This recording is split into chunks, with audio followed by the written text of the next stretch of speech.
So ito na yung lat pull down with drawing, wall mounted and squat rack portable with J-hook and safety support.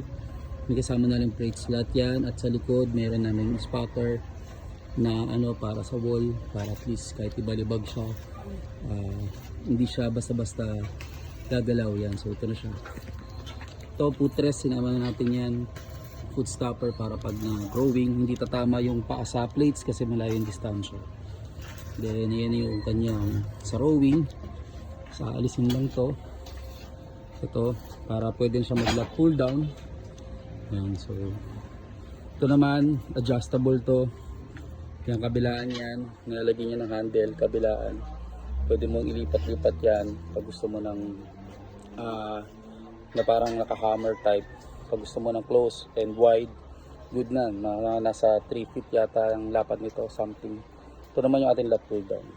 So lat pull down bar, pull up pull down bar. Yan, meron na rin ball stopper yan.